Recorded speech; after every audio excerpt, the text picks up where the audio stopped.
Good evening, everyone, and welcome to Construction Perspective. My name is Lerato Mwamocha, but you can call me Construction Bay. Today, I'll be hosting you, and we'll be talking about the role of the state in infrastructure delivery.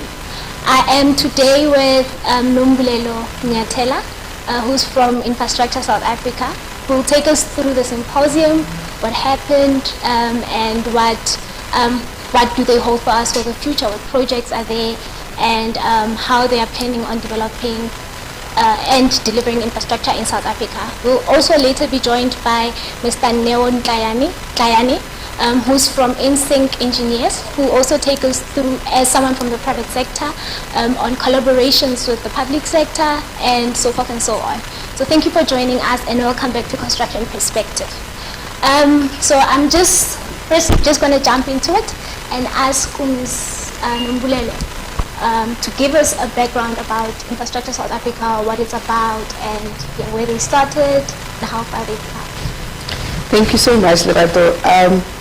So we like to tell the story of Infrastructure South Africa because we do think that it's one of those good stories to tell in government. In 2019, so typically when there's a new administration and a new government, there is a reorganization of what we call the macro organization of the state. And essentially, the President Cyril Ramaphosa, then gave a very clear mandate at the time to Minister Delors at the time that infrastructure must be at the center of our economic recovery, but also must be the flywheel which can resuscitate this economy.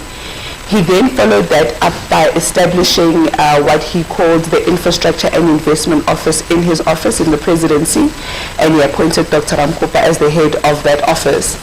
That office, from the beginning really punched above its weight because one of the first things it did was to put together its first Sustainable Infrastructure Development Symposium, was to convene multilateral development banks and DFIs and commercial banks and kind of say, how can you support the state's, infrastructure pipeline? It also then, post that symposium, gazetted 62 projects that we call strategic integrated projects that were meant to be the priority for the country, taking these projects from provinces, from state-owned entities, from municipalities, and lifting them to national status, subjecting them to the Infrastructure Development Act to make sure that they quickly hit the ground. Then it was very clear that the Infrastructure and Investment Office wouldn't have the necessary capacity to really carry this massive mandate, because every day the president or the minister kept piling on the things that ISA had to do, or the IIO at the time, and there were only 5 people in the office. There was only 5 of us. We then cabinet adopted what they call an Infrastructure Investment Plan, which gave birth to Infrastructure South Africa that you know today. We're now a team of about 50 people in the office. We have a team that does the pipeline management work. We have a team that does the delivery work or infrastructure delivery work. It's a fairly new team, but really getting their teeth into some of these infrastructure projects.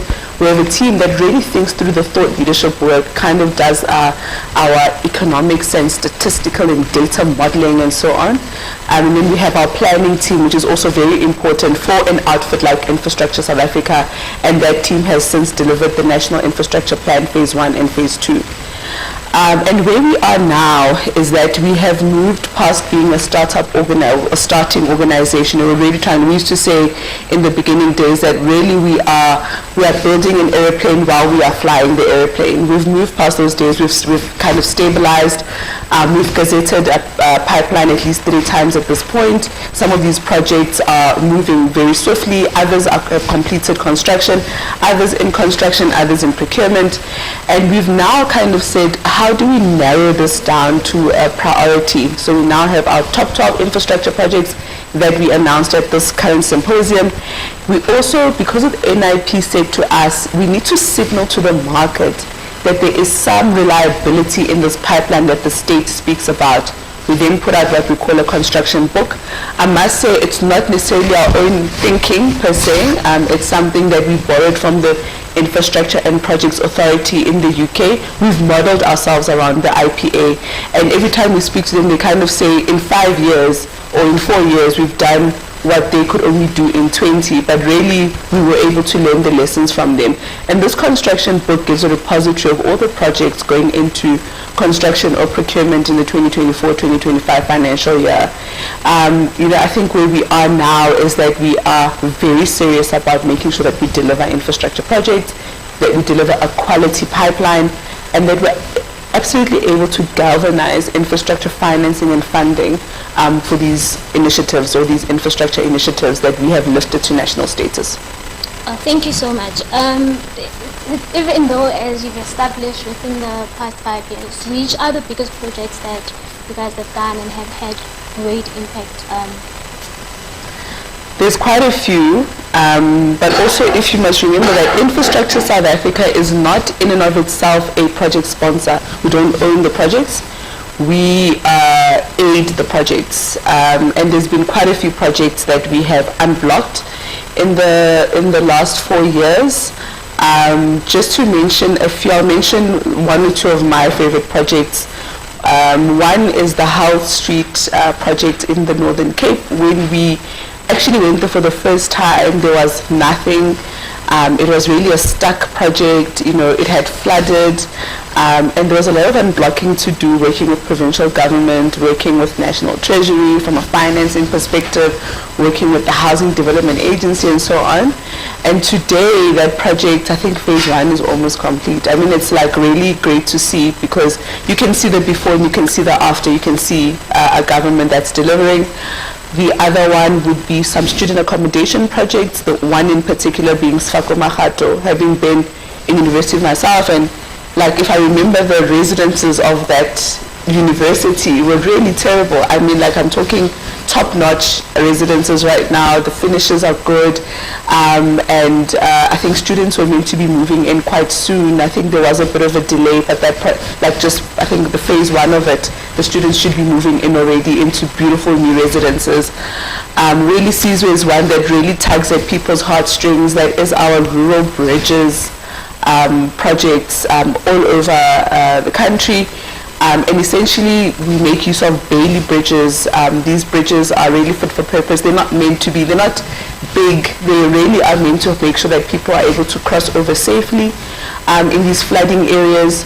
And when people look at them often, I mean, I know we get a lot of flack on social media to say, but they're so small, you don't take us seriously. How much did this bridge cost? Firstly, it's fit for purpose. It does what it's meant to do.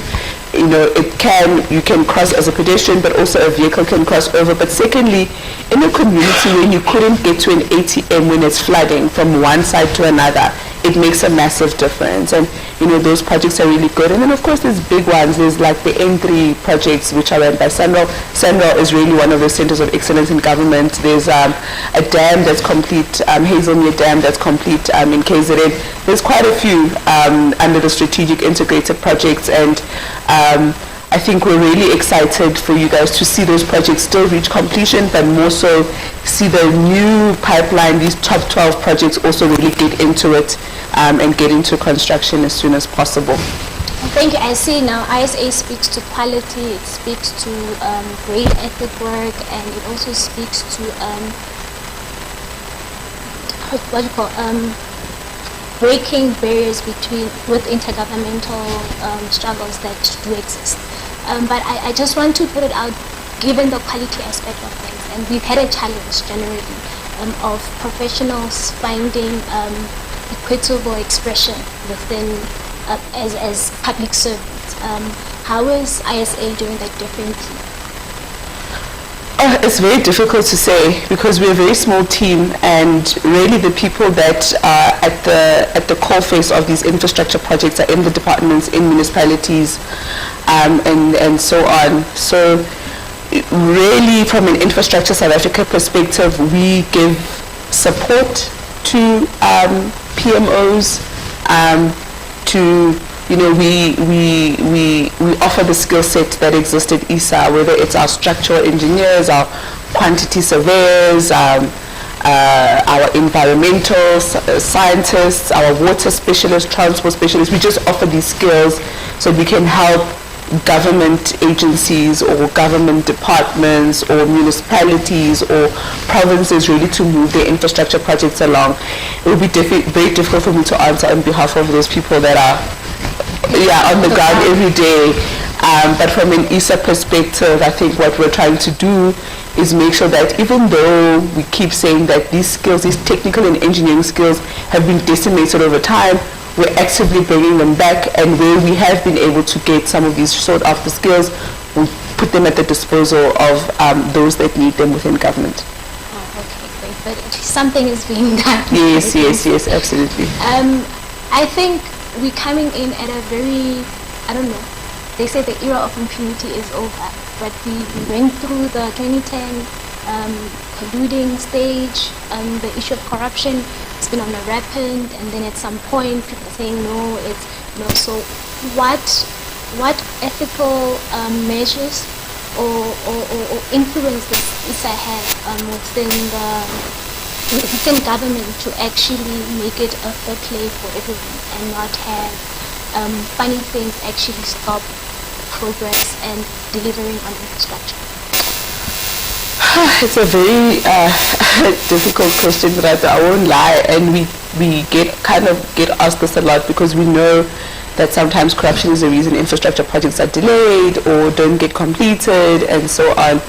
And as people that are not necessarily the sponsors, it's very difficult for us to really get in. We can't really walk around with a red pen and start marking you and saying, hey, you are wrong, we are not the policemen. And in the beginning, I must say, in the beginning of the administration, there was like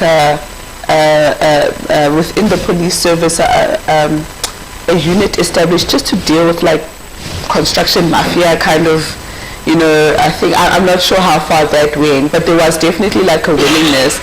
From an ISA perspective, we really want to be like a bright light within government. We want to be exemplary the whole time. We want to showcase what is best that government can offer.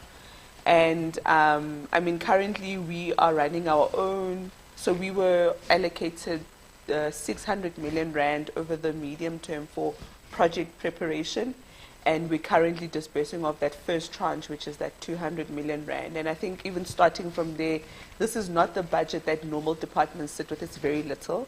But even starting from that, just making sure that the process is ethical, there's fairness, and everyone can trust that, they can kind of get a fair opportunity to participate, I suppose, at that level of procurement. That's all we can do really. But we certainly don't think that we are the panacea or the answer to all of government's problems insofar as corruption is concerned. I think we can start at home as an organization.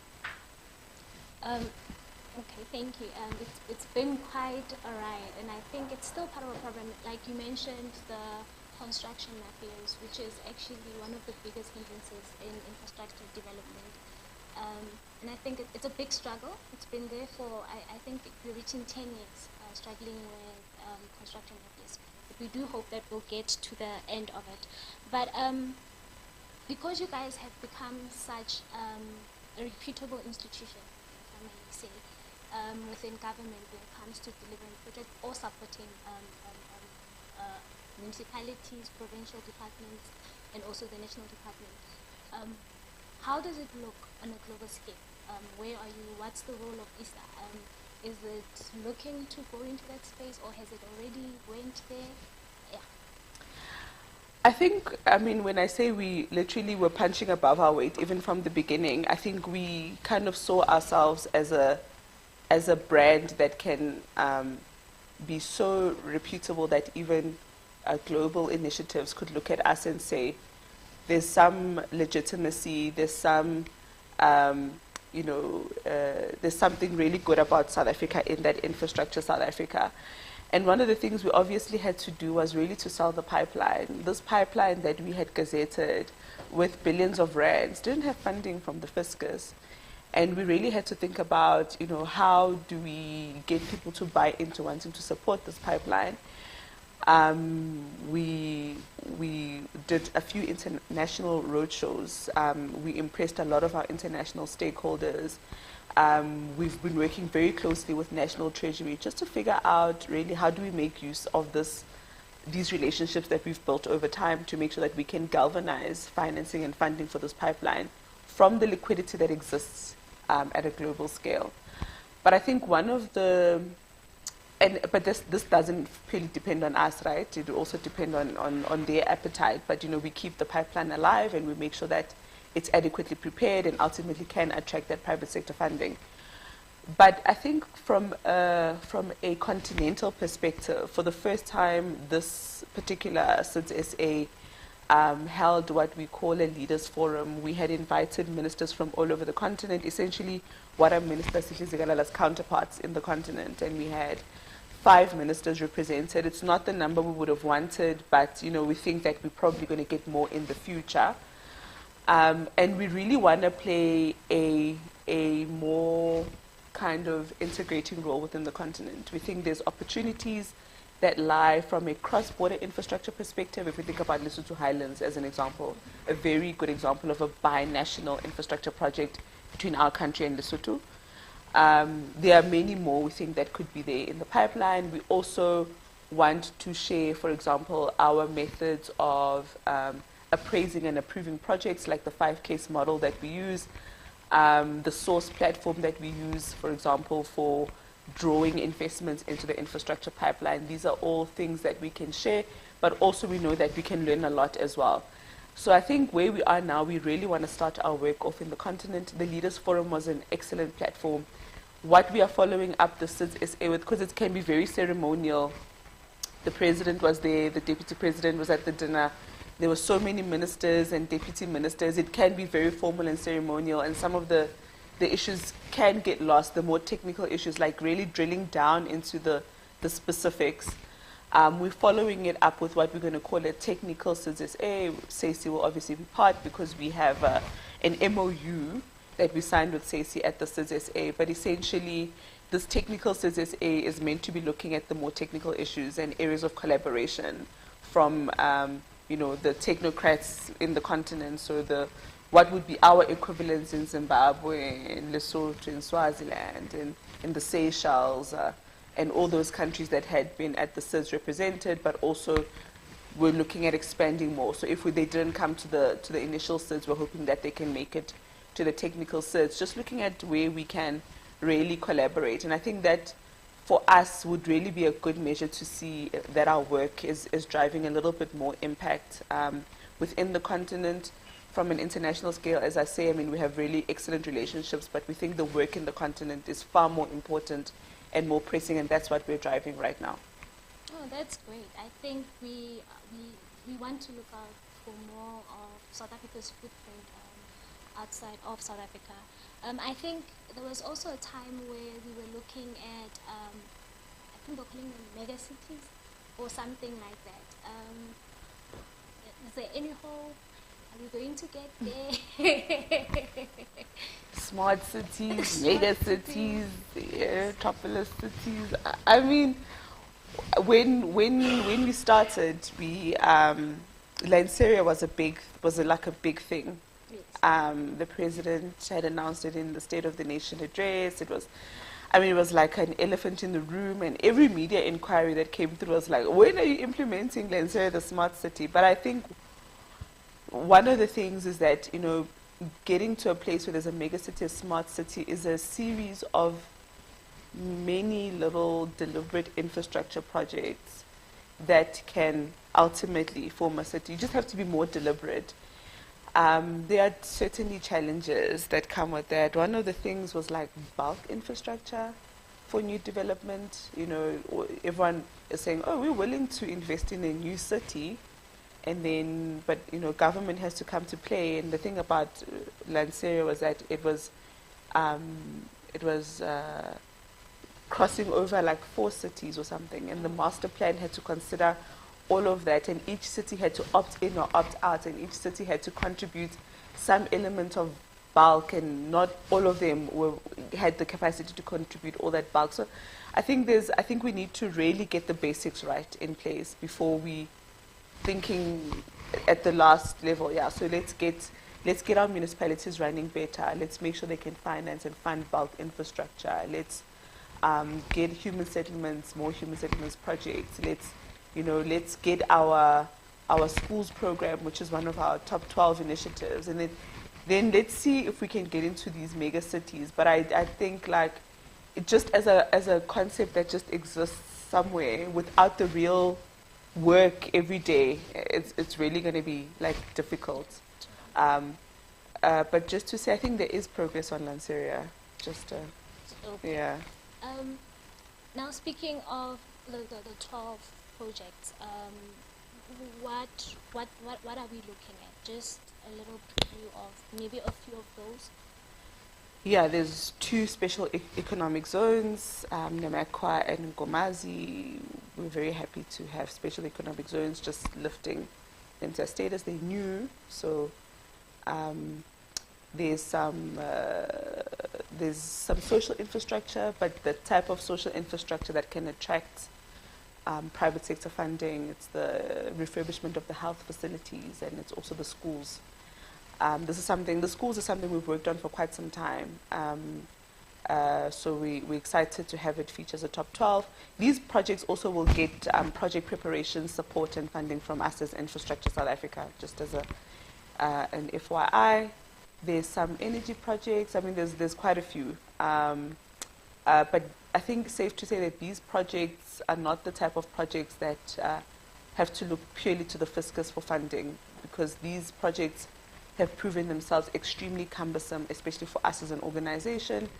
And we know the fiscal headspace is diminishing. There really isn't enough. So these projects have the potential to attract some private sector backing and funding, and that's what we're working on. We're also looking at how we can recapitalize our own project preparation funding, that 200 million that comes every financial year. So yeah, I think the other thing is we had to consider the National Development Spatial Framework. I hope I said it in the right order.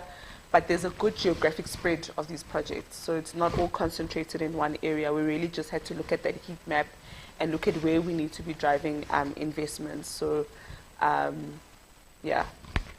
Okay, before I get to our audience asking us questions, or you questions maybe, I just want to say, you guys came in at a very interesting time, right? For IR, the time of global climate change, and people now talking about changing ways of working, methods of delivering work. What is the position of ISA in that? And I mean, we've read a lot, there's a lot of studies, and I think a lot of people are now pushing towards going green.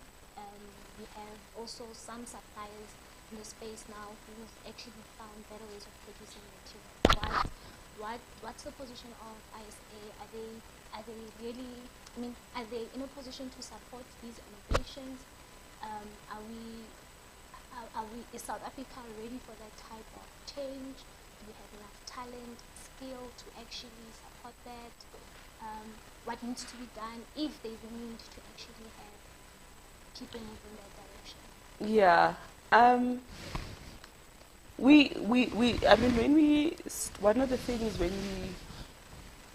One of the things we were working on, especially in the beginning days, was what we call our frequently designed public assets. And these frequently designed public assets were really rooted in making use of green materials, ABT, so to speak. And so frequently designed public assets are all these assets that government really has to deliver almost on a daily basis. There will never be a time when government doesn't deliver hospitals, clinics, schools. So, and we were like working on, the motivation was really more around the costing, like, can we cut down on professional services if you just know that the school must look like this? Let's not start from scratch, here's the design. And it moved into making sure that these designs are more green and so on. And last year, we actually got an award from the Green Building Council of South Africa. I think that's who they are, yeah. GCSA, yes. Yes, yes. We got an award for our small clinic design, which is, I don't know, I think it's green. I mean, I'm not the, I'm not the expert on this, but like basically, like everyone was really impressed with this small clinic design. Like it's circle, it's how the, like it makes efficient use of energy and air and really cool apparently. So we're really proud of that. And we're looking at, doing more of that kind of thing with police stations and actual hospitals and the schools themselves. So we're definitely moving in that direction ourselves from the little work that we are doing in the space. We also have an important strategic integrated project on optimizing state assets insofar as being energy efficient, waste efficient, and water efficient. It's called ARIB. It's got a long kind of name. And basically looking at all government buildings and trying to see how you make it more energy efficient, water efficient, and waste efficient. And this is something that is going to be implemented by the department itself we're hoping quite soon. I mean, there's been a process underway already, and I think it's at advanced stages. So definitely, I think government wants to lead the charge on that. And ISA, in its little way, will also make that impact as well. Oh, thank you so much, Yeah. Mbulelo. I think I'm just going to ask if any of our audience can give us one or two questions to you.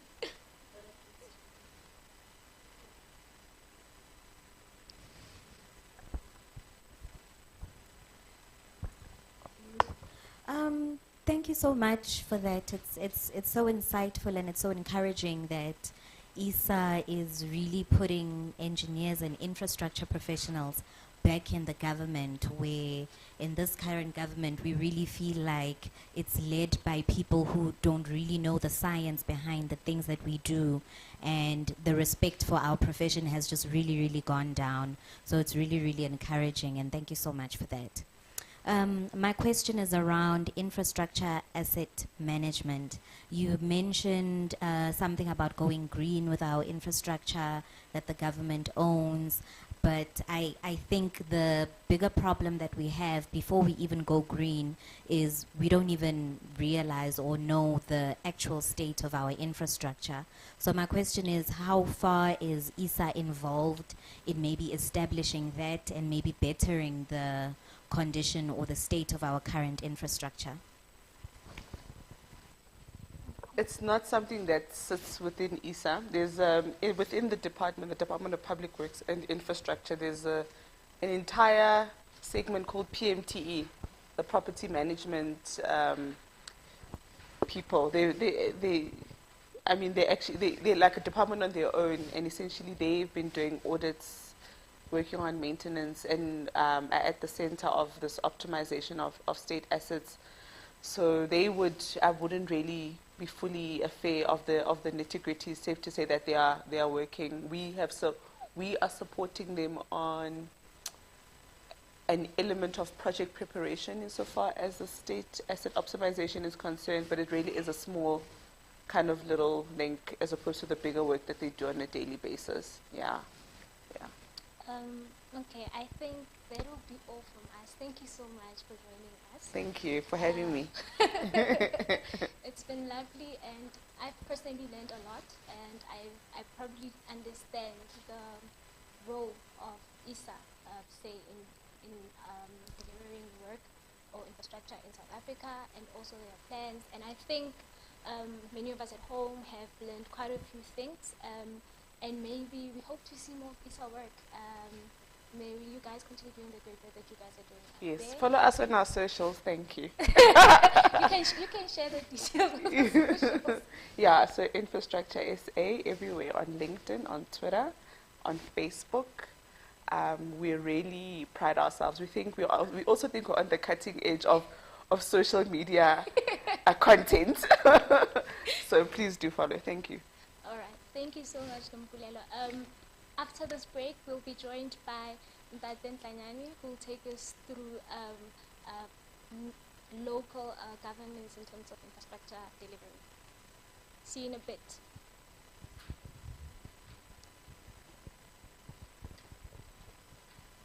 Is that fine?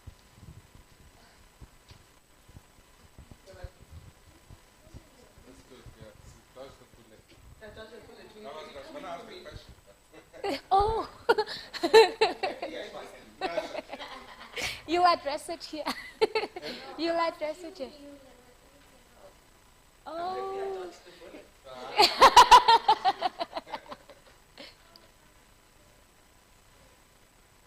Okay.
Back, we were, if you just joined us, we were joined by Nombulelo Nyatela, who's the Chief Director at Infrastructure South Africa, and she's the Chief Director of of External Relations and Communications.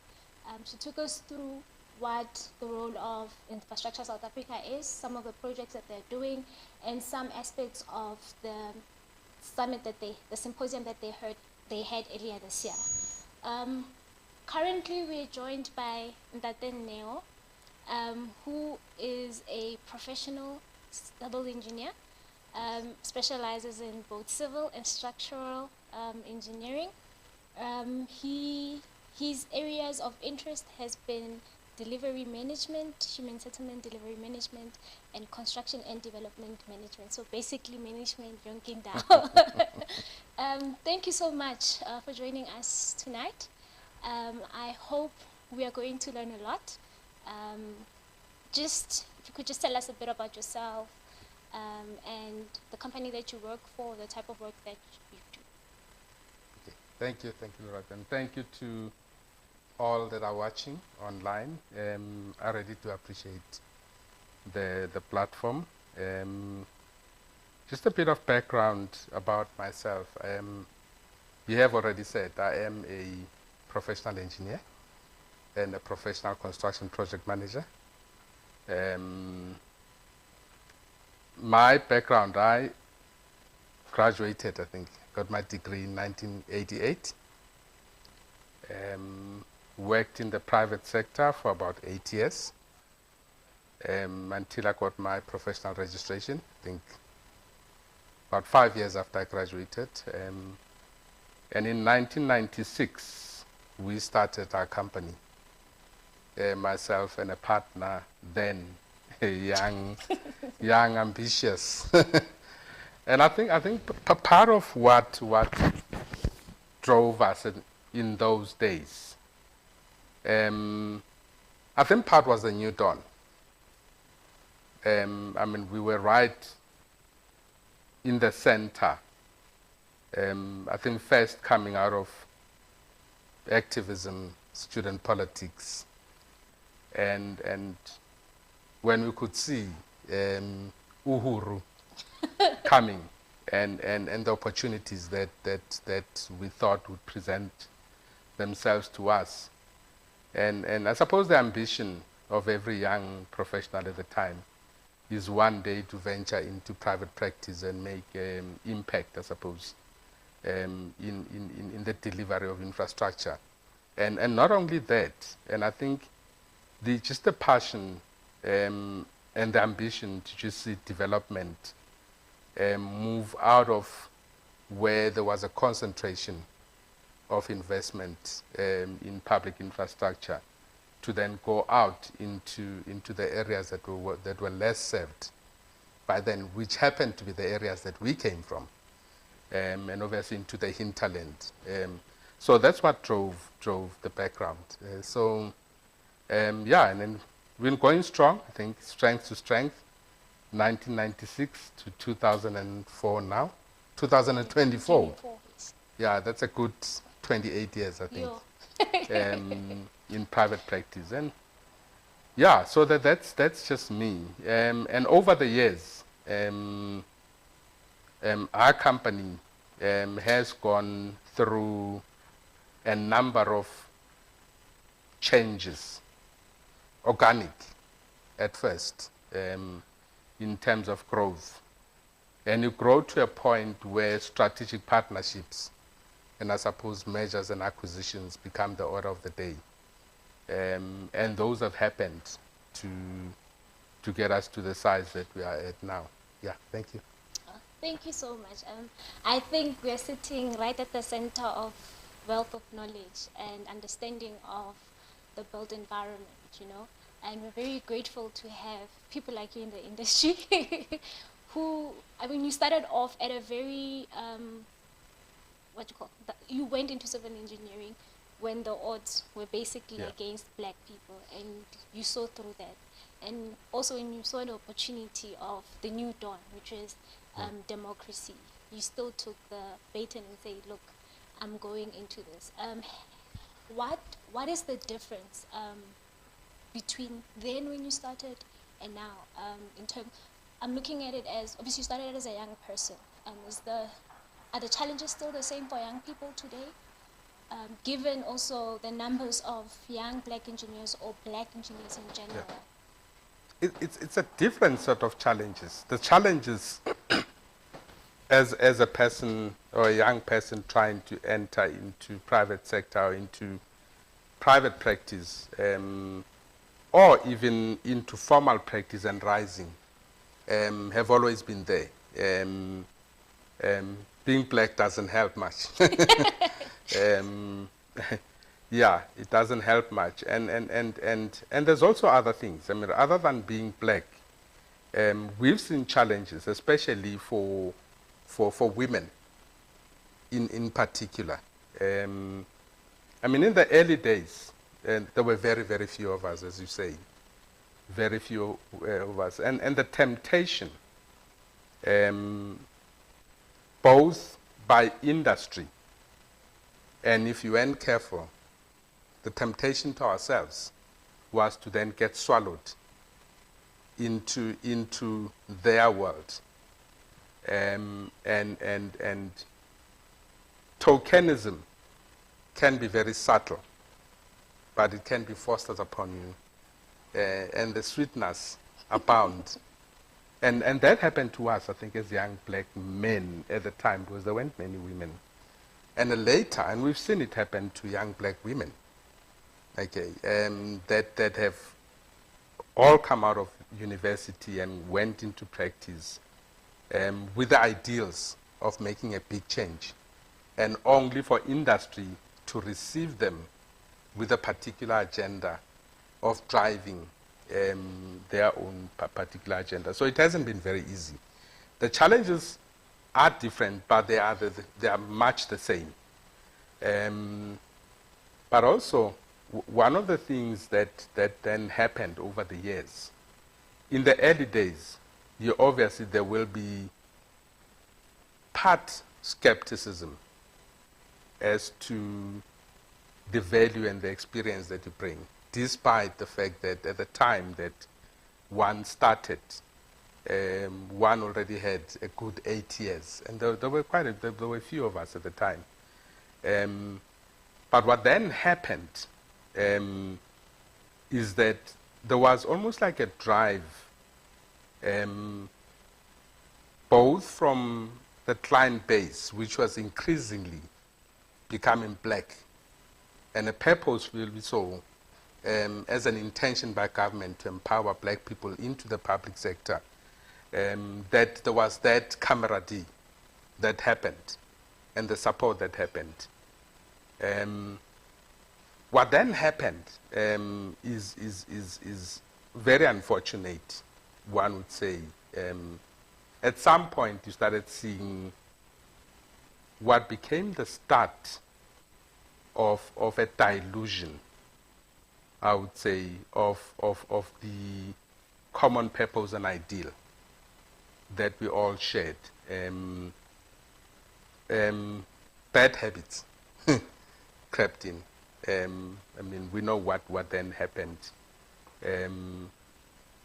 with unsavory practices starting to creep into the industry.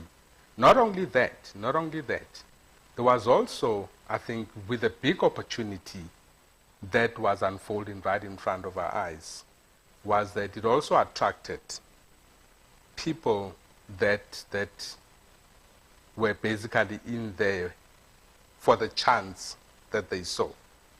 I mean, in construction, for instance, the term that became popular would be the Baki Brigade, people who just came into the industry and didn't bring the experience, didn't bring the, and also, like I said, unsavory practices, and the corruption started creeping in. So there was those challenges that came in. And those are endemic, and those remain now. But what has happened as well, one mustn't emphasize the negative only. There's a lot of positive that came out as well. because there has been growth. I mean, I've seen there was a time when it became so bad. But out of that, you could see the emergence of what you saw as black people that represented the industry very well. Black people that brought in and were true to their values and that were true to the ethics that was required for black people. And you've seen growth. I mean, I've seen emerging and amazing companies that have come out that are black-led. Okay. But also, I've seen also the emergence of collaboration, even across color lines. And our company is one of those. As I say, through organic growth, through mergers and acquisitions, you then started to attract not only black people, but people that started to see you for what you are, not for the color that you are. So that has happened over the years. I think you're just highlighting on how the industry to some extent has become a rainbow nation type of vibe. And that working together is also an essential part of doing the work that we're supposed to do. I mean, we cannot work alone. And I believe there's been a unanimous chorus around government working in silence and also the private sector working in silence, and there's no working together, which takes away from the actual output or the actual end point that we'd like South Africa to get to, whether it's in infrastructure, the economy, so forth and so on. So I would just like to ask, do you see the same light you saw when you went into your company in 1996 with regards to private sector meeting I think the public sector? Yeah. The change in legislative and the development of our legislation from what it was at the time also brought in opportunities, but it also brought challenges. And one of those is that the way the structuring, for instance, of government into the many entities that are responsible for infrastructure delivery also gave rise to what we see as the silos that exist now. And the osmotic effect that should be natural between public sector entities, we found very hard to break those barriers, people protecting their turfs. And it has become very difficult. The procurement environment, in as much as the intention, if you look at it on paper, was supposed to then enhance delivery. In many cases, it has actually been the albatross to delivery. And it's not because the legislation itself is bad. It may be the application of the legislation that is. And for instance, there's also instead of using legislation as an enabler, it has almost like become legislation as a punitive tool. As a punitive tool that has been used. And unfortunately, it does create those issues around creating bottlenecks instead of creating an enabling environment. So yeah. So that has happened over the years. But I mean, you see centers of excellence within government, centers of excellence, and there is also degradation, which is quite obvious. And the degradation you'll see in some SOEs, you will see, I mean, everybody talks about the way local government has just been decimated generally.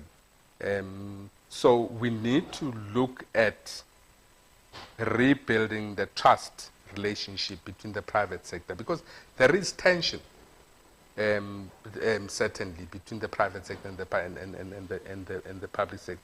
the trust deficit between the two is quite palpable, you know, and it hasn't been made easy by the underhand things that would have happened over the years as well, where it has actually encouraged the trust deficit in terms of, instead of encouraging cooperation that should be there.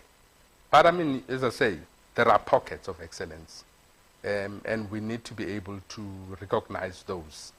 I mean, the speaker before me, Nombulelo, spoke about the big projects that are being packaged in the pipeline, right? South Africa has never been shy and has never been unable to package large projects.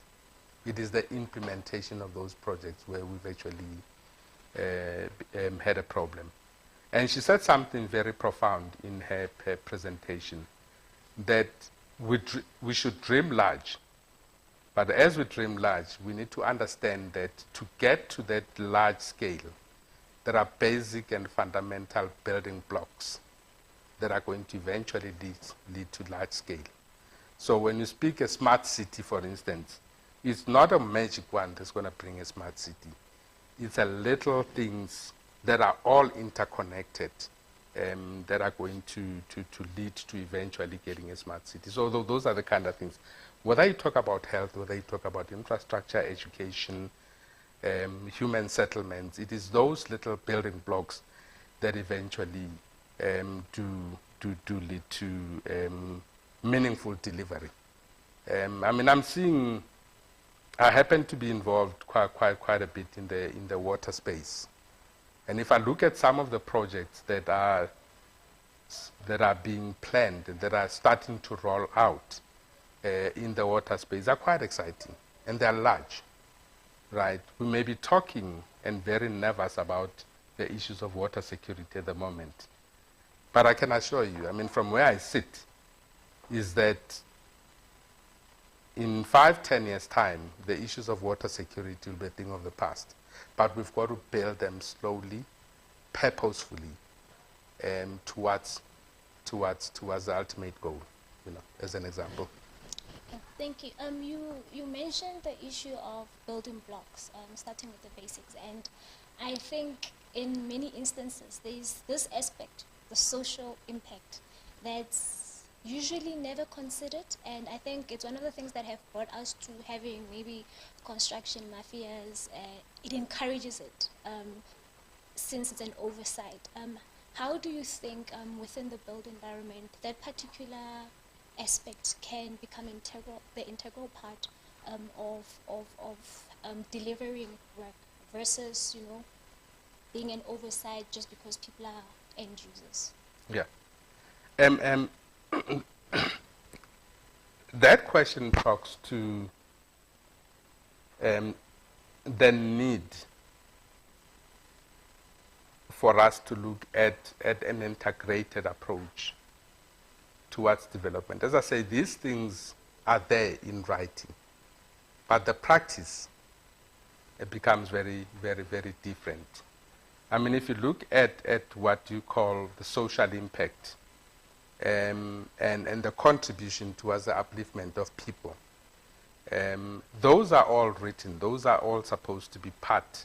And how eventually we came to somebody calculating that 30% should go towards empowerment of local enterprise. I mean, those are good intentions. Well implemented, they will make a very big impact in society. Now, what we then have to guard against is to guard against the exploitation of that by elements that, in fact, I'm going to use a political term, counter-revolutionary is what the term that is used quite often in public platforms. And the genesis of that is that because of the slowness of the impact, is that people then want to usurp the processes. So it becomes, if I can get to it first, and by all means necessary. And that was has caused what we call construction mafias and criminalities. In an environment where people are productively engaged, there is no time for protest because you are busy in your own right. We need to be able to create an environment where people are productively employed, people are the entrepreneurs, get the chance equal to others. And that doesn't give a chance for anybody to usurp the power or to actually corrupt the system in the process. I made some notes specifically around that if you look at what is happening in the built environment, is that you have a number of issues that we need to start to think about. Because of the silo mentality, decision making, projects are conceptualized, but they take forever to get to implementation. And that leads, because we announce these big things and they never happen.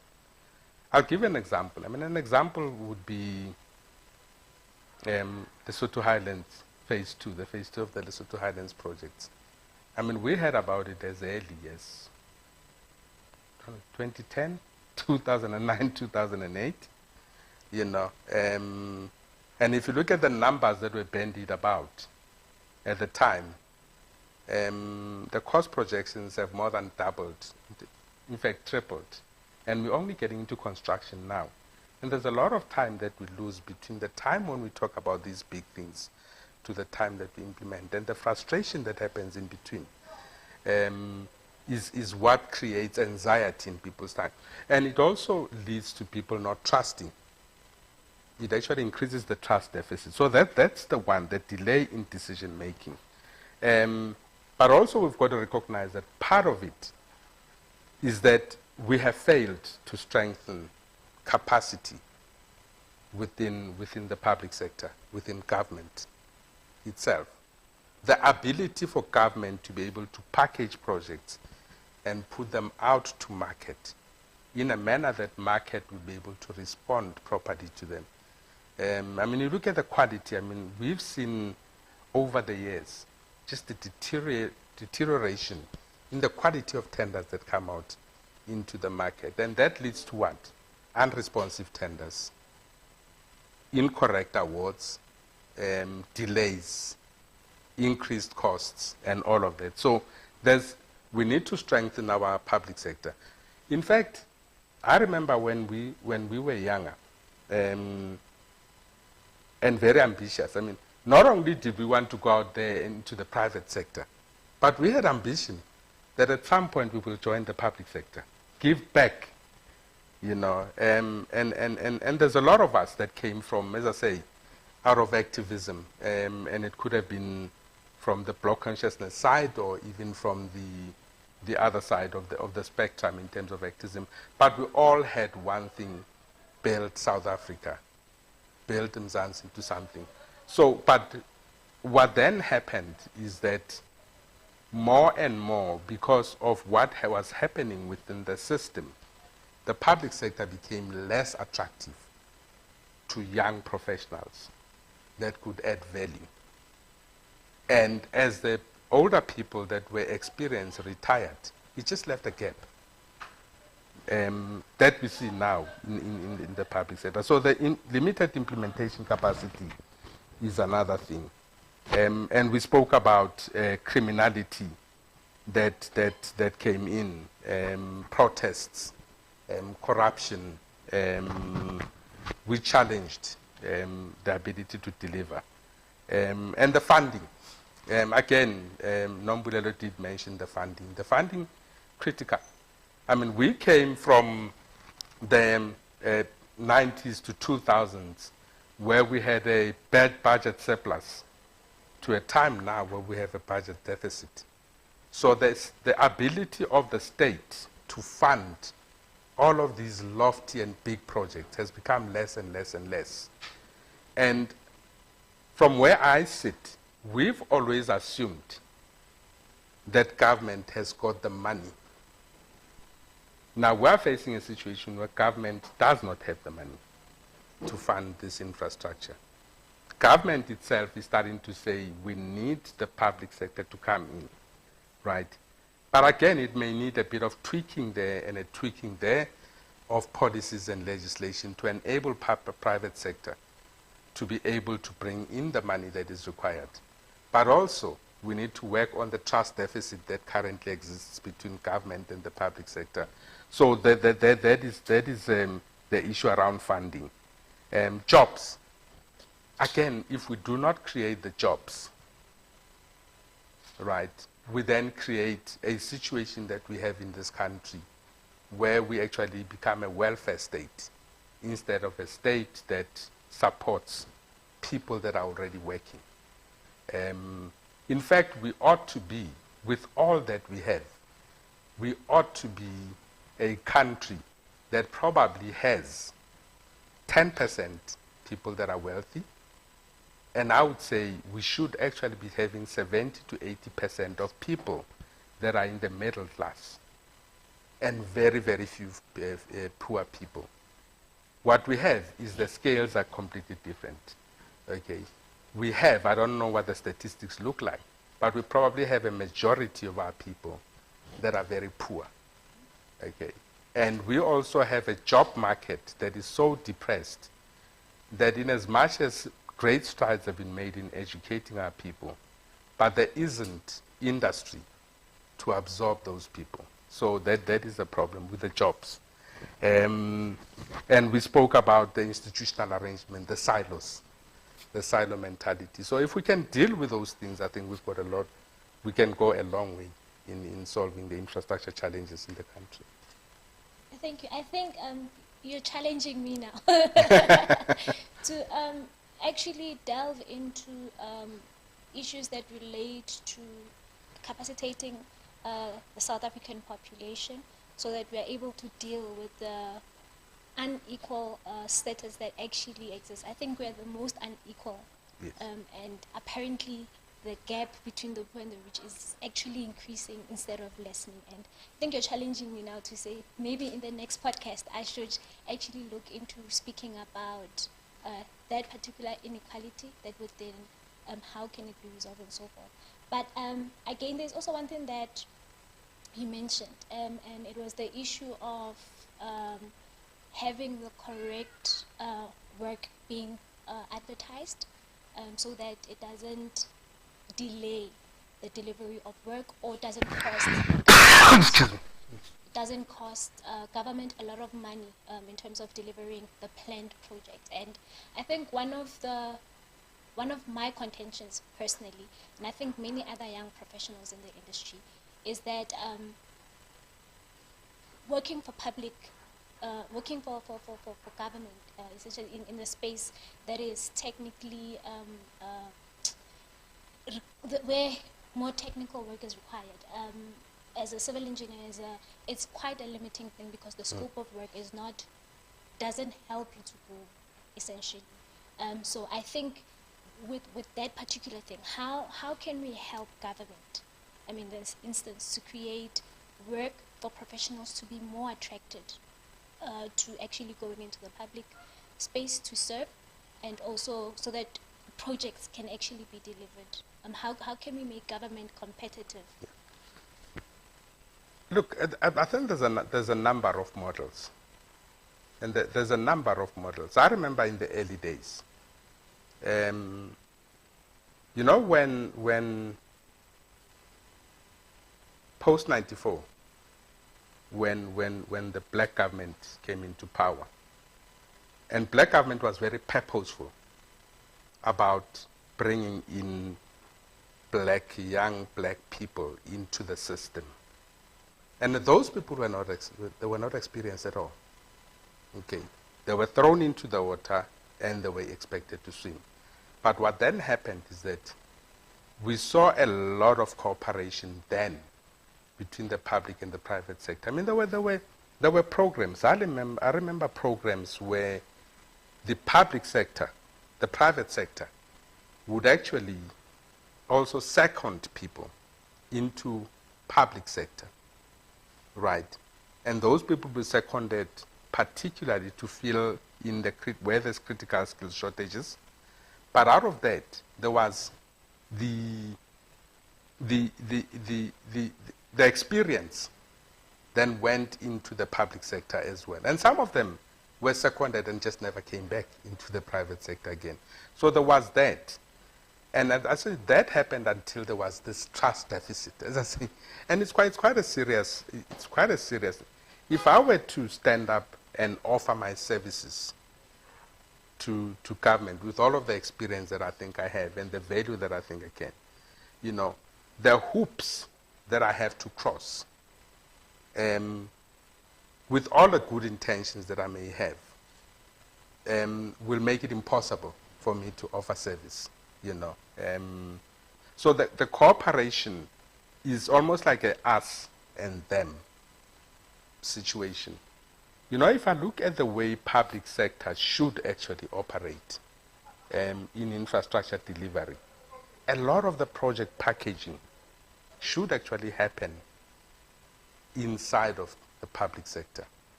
And that's where the training, that's where the experience in project planning, in infrastructure planning, in budgeting, in also review.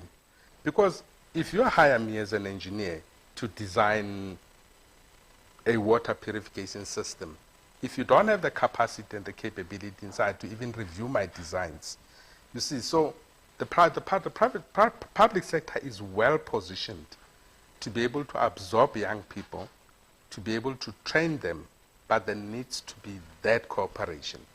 If you remember, the whole idea and the concept around the PMUs that started in the 2000s.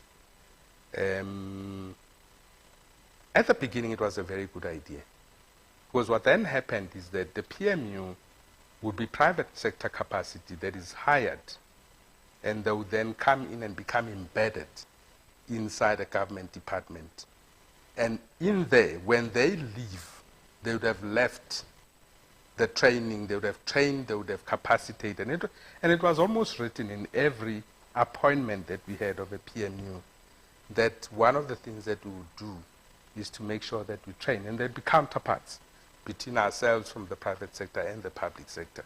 But as I say, with the trust deficit, with all of that, it became the system. In fact, there was a time when you talk about PMU, people thought, ooh, wait. Yeah, there we go again. It almost became a persona non grata, the word PMU. But the idea itself was a good idea. So we need to be able to go back to the fundamentals of bringing that in again. Young people are hired into government through what do you call the training programs when they take people? Internships. Yes. But those internships, they have nobody to mentor them. They just don't have anybody to mentor them. So if you brought in private sector, senior private sector people, even on a secondment basis, you could find a way that those interns, or the opposite could happen.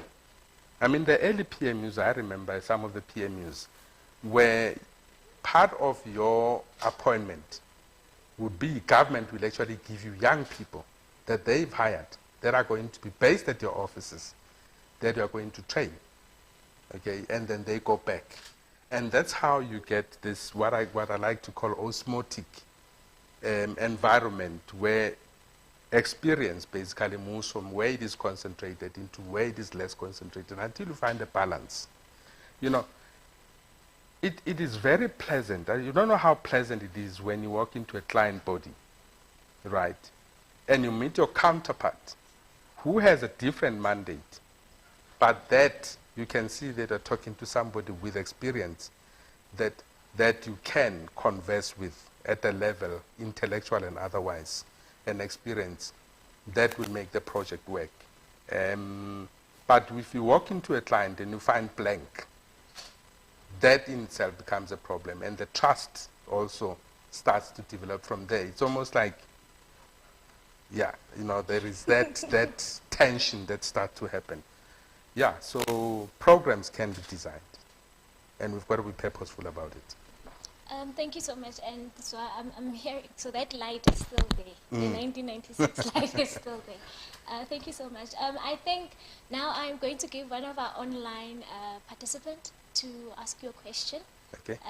And then we're also going to ask our audience that's live with us here to ask you one or two questions. So I think, Tebo, you can come through if you have any comments, contribution, and or questions.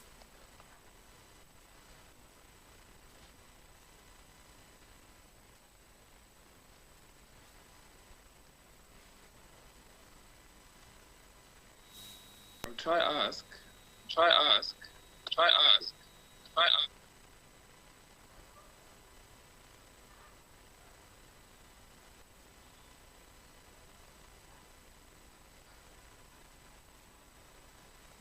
And I think you've covered quite. I think you've covered quite. I think you've covered quite. I think you've covered quite. I think you've covered quite. I think you've covered quite. Integrating young people into the system, mentorship. You've also covered corruption before I even got to corruption. You've Yeah. just taken everything out of my mouth, and but I'm seeing the connection that if the system was working well, we wouldn't be facing the problems that we're facing, and maybe reviewing and going back to the things that used to be done to actually strengthen delivery, working togetherness, trust, and all of that. And I think that's quite brilliant.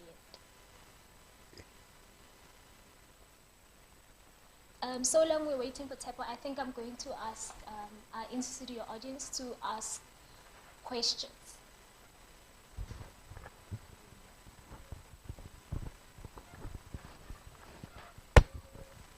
Thank you so much. Thank you, Lerato. Thank you, Ndateneo. You said a mouthful. Every question that I had in mind to ask you, you'd answered before I even asked. But I think then, as an ambitious young black professional engineer, what stands out for me is your longevity and your sustainability that you've had through the years. You mentioned that you went through a lot of mergers, acquisitions, and I also note that you went through a lot of changes. I mean, when you started, there was no internet. There wasn't a lot of things. There was no GIS. So how did you manage to stay relevant, and how do you think we as young people you also mentioned that now we've got a budget deficit. We've got a lot more young engineers than we do have work for them. We've got a lot more professionals now than we have work for. So how do we stay relevant? How do we keep ourselves abreast? How do we keep ourselves from starving after we've gotten this degree and we can see and stay hopeful as well? Sure, there was a mouthful. Yeah, look, I think staying relevant is we've also had to evolve and change with the times, keep up with technology, grow, learn, and continuous education on our side has always been something that we've always strived to do. But something that you said or asked, that how do you keep up? Part of it is being purposeful around the issues of succession. That we've got to also recognize that our sell-by date also approaches at some point. And this spaza shop mentality that has always been the pain of black business, that I think because I built it, then I'm going to die with it. And what I don't realize is if I die with it, the only thing that remains is the name, if at all it survives as well.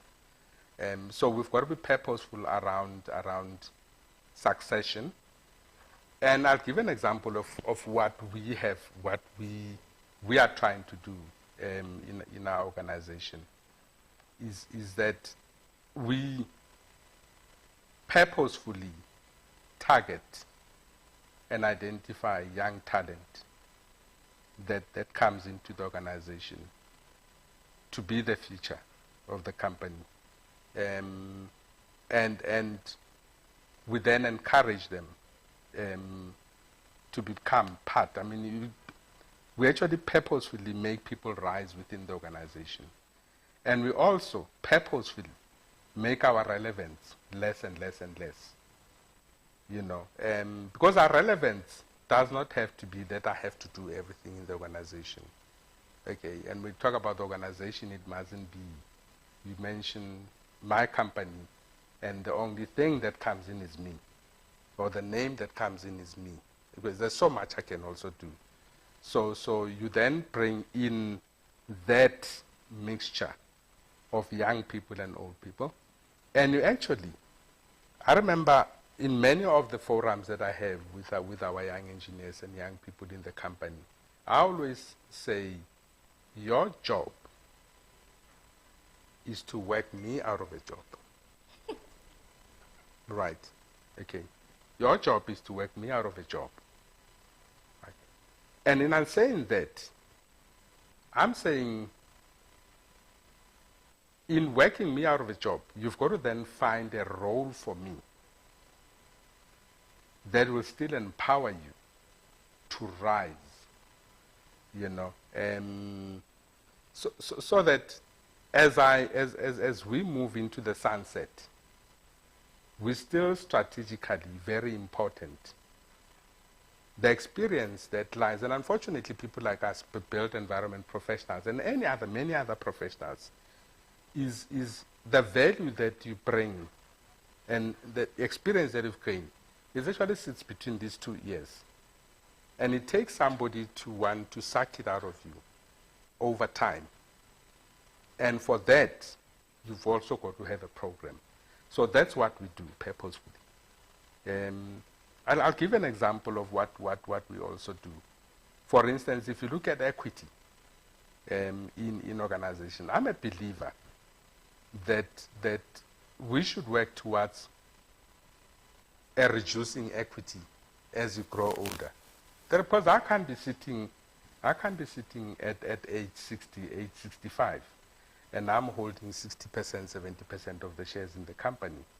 Number one is at the time when I want to quit, nobody can afford to make me quit. You know, the young people that I'm trying to empower don't have the capital, don't have the money to be able to buy me out of the company. And a lot of small companies have actually struggled with it. So you need to then purposefully work out on a program where you reduce your equity in the company and increase the equity of people that you think are valuable and that are committed to the company. So that's what you should actually do. So that's one way of doing it. But I think it's a sure way of making sure that the organization lives beyond you. And it's quite an interesting point that you bring, because over the years, majority of the spaces that do exist, the issue of intergenerationality is such a struggle. It's such a hard thing to actually, encourage and actually. So your input is, or your response to Ntombi's question is quite interesting, because we don't find so many older people who think like that, besides the idea that we might be wanting to overtake the space, and it's essentially not even about growing or trying to work yourself to arrive into a level that you are at. And there's also a contradicting point that I have, or idea, which is people want to live forever essentially, yet they keep things for themselves, and we live forever through the things that we actually do and leave behind. Yeah. So there's also that contradiction that I don't know why we are not understanding in terms of creating space for people. Already there's like a 45-year gap between integrating people of a certain age and so forth, and everyone is hogging space instead of sharing it, and it's quite saddening.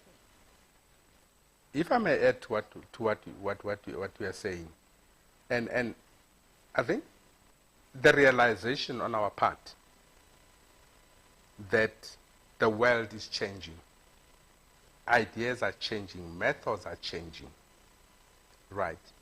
That younger people are bringing in things that we can't even fathom, in our world.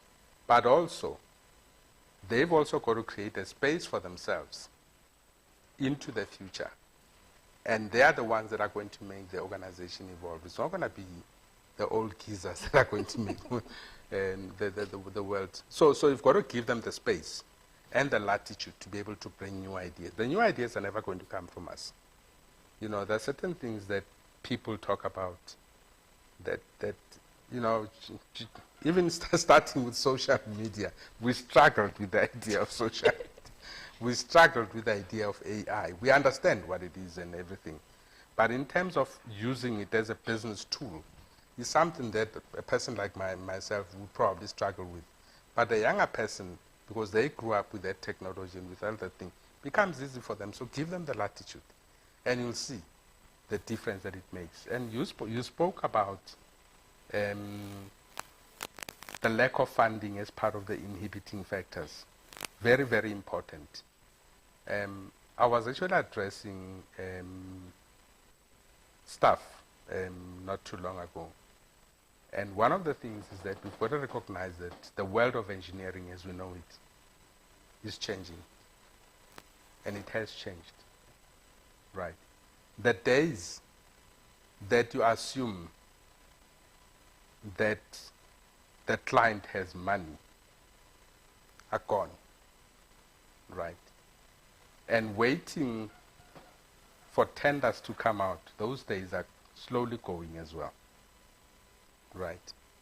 So we've got to start getting out of our comfort zone where we don't wait for work to come to us. That we go out there and we create work for ourselves. For instance, the whole issue of funding. We've got to start being innovative in terms of assisting our potential clients in being able to fund the ideas that they have. They know. The social studies will tell you how many houses are needed, how much infrastructure we need where, right? We need to then go find ways of saying this is the funding models that can be brought in, this is where the funding can be sourced, to blend it with the funding that comes from your fiscus to be able to make these things happen. That's the one part. That is the project packaging. You see, I like what Infrastructure South Africa is doing, because part of what they are doing is that they're saying we need to get our hands dirty in making sure that we package projects properly, we make sure that we fund them properly, we make sure that we model them properly. Then comes the implementation. That's you calculating bending moments and pipe sizes and all of that and appointing contractors to install the infrastructure. That's the easy part. That we know, we're trained. We've been doing that for years. Now, there's the other side. Once the infrastructure is in, right, that infrastructure has got to be paid for on the other side, right?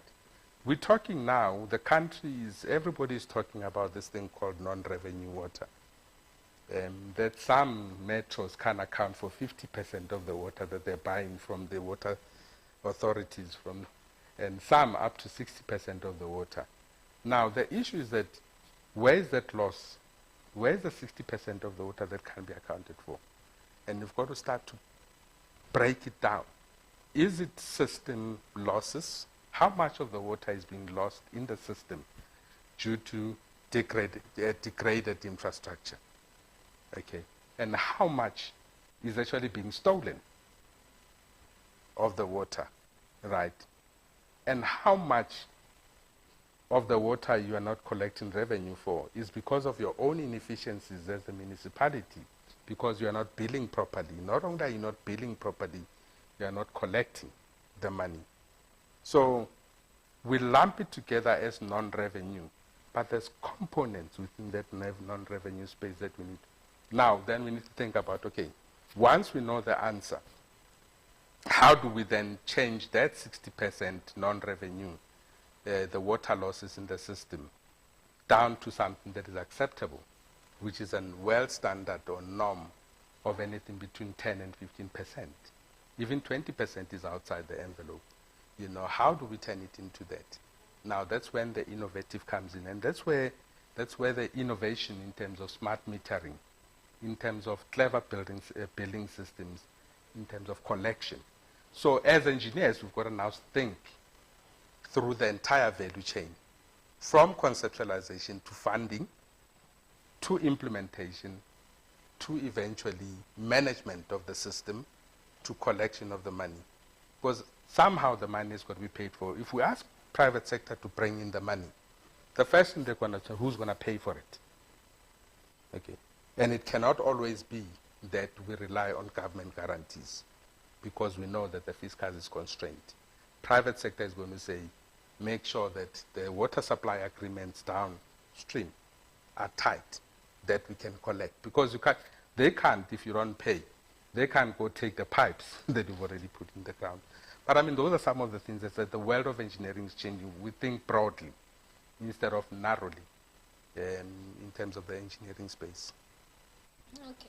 Now we've been taught much more of the changes, and I think it's Ntombi's question that had sparked this in-depth conversation that we're having, and learning that we've had to indulge from Ntatheneo. Now we're going to hear from our online audience. Tepo? Hi, am I audible now? Am I audible? Am I audible? Am I audible? Okay, I'll ask my question. If I'm not audible, it's okay. But the technical guy said I could ask. Mine is not a question, but more of a comment. If not, if you can hear me, your face does not give me confidence I can talk a lot. Okay, so mine is more of a statement, right? Less of a question. I think, and maybe to everyone listening, including the panelists in the interview, I don't think someone is coming. No one is coming to save us. So if there's a bit of trust deficit between government and private sector, if me and Lerato don't solve that problem, we are going to inherit whatever problems come with that. If me and Lerato are going to live here longer, we're going to be here for the next 80, 50, 60 years. If we don't initially or deliberately solve whatever challenges we have now, no one is going to solve them for us. So we must actually drag Mr. Neo and force him to go to government. We must find a path for him to be able to contribute. Otherwise, we are going to suffer the consequences of not having his experience where it needed the most, right? So my point is, no one is coming, Lerato. No one's coming to save us. There's no, I don't know, Marcus Garvey. There's no ship that's coming. There's no Robin van Riebeeck is coming. No one is coming if we don't do it. So I think that's my comment to everyone listening. That we have to force Mr. Neo to come here. We have to force many things to happen. We must be deliberate ourselves to ensure that these things happen, because I'm convinced no one is coming except ourselves, and me and you, Lerato and Ntombi, we have a strong vested interest in the future of this country, in this industry. And if we don't do things hoping to get permission, I promise you nothing would move. So that's my comment. Yeah, thanks.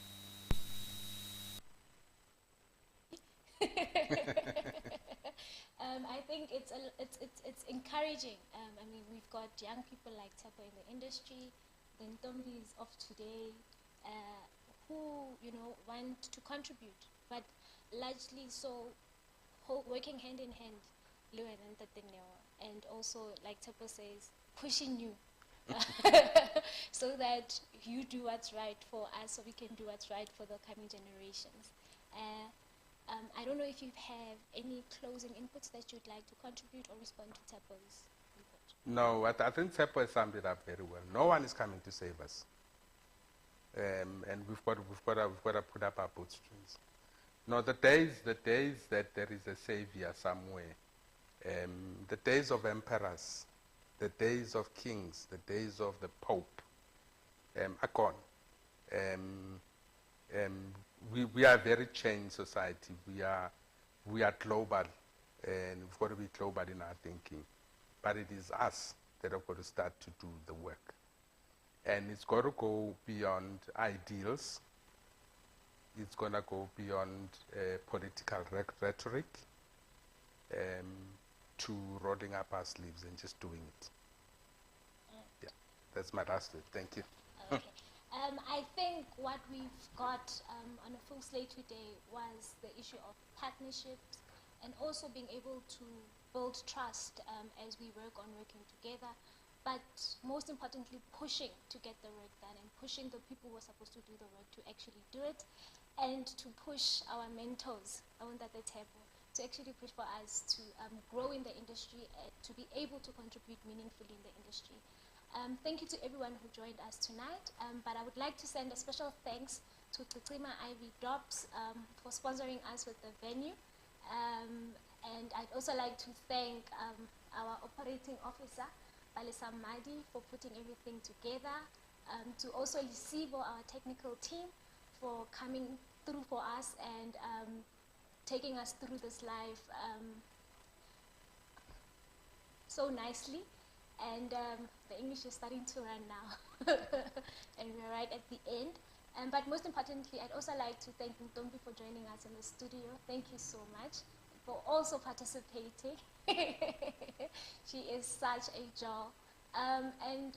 Yes, it's been wonderful. We've learned a lot. Thank you to Nombulelo for also coming through for us and sharing with us what Infrastructure South Africa is, what they are about, projects in the pipeline, and the work that they'll be doing going forward, their impact in South Africa, and where they plan to take infrastructure delivery and development of South Africa. Again, that the I hope this is not the last time where we'll meet and have such meaningful conversation that actually give pathway and direction to conversation and most probably the contributions we are meant to make. When you spoke on legislative alignment, you spoke on being activists you alluded to us being activists in the space of the built environment, which we can also extend to other spaces in our lives. You speak of being purposeful in the things that we do, and we're so grateful for the encouragement. Thank you for your inspiring story. May you continue doing the great work that you do within the built environment, and we continue creating space for young people. Thank you, Tepo, for joining us. Thank you to the audience at home. My thank you speech has been so long. And thank you to me. I'm just joking. But it's been lovely. Good night.